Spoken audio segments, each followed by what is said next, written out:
પહેલાં તો પ્રથમ બગસરા વાસીઓને વંદન કરું છું. આજે આ હોસ્પિટલનું લોકાર્પણ થઈ રહ્યું છે ત્યારે મને કાલે ઘણા લોકોએ પ્રશ્ન પૂછ્યો હતો કે ડાયાલિસિસ સેન્ટરનું શું થશે. પણ ડાયાલિસિસ સેન્ટરનો આમાં સમાવેશ કરેલો છે.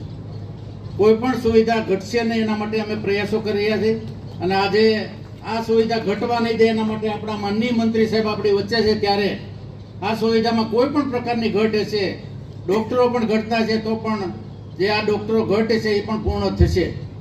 આજે આપણા વિસ્તારમાં જ્યારે આપણા મંત્રી સાહેબ આવ્યા છે, આ મંત્રી સાહેબ ખાલી આરોગ્યના નથી પણ શિક્ષણના, ઉચ્ચતર શિક્ષણના પણ છે.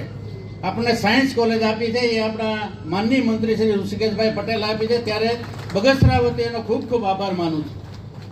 આજે બગસરામાં સાયન્સ કોલેજ શરૂ છે પણ એના જે બિલ્ડિંગ માટેની વ્યવસ્થા નથી. મેં સાહેબને કાલે વાત કરી કે અમને સાહેબ સાયન્સ કોલેજ આપીએ પણ આર્ટ્સ અને કોમર્સ કોલેજ, સરકારી કોલેજ આપો તો ત્રણેય કોલેજ અમારી એક સાથે જે બને એવા પ્રયાસો અમે કરી રહ્યા છીએ.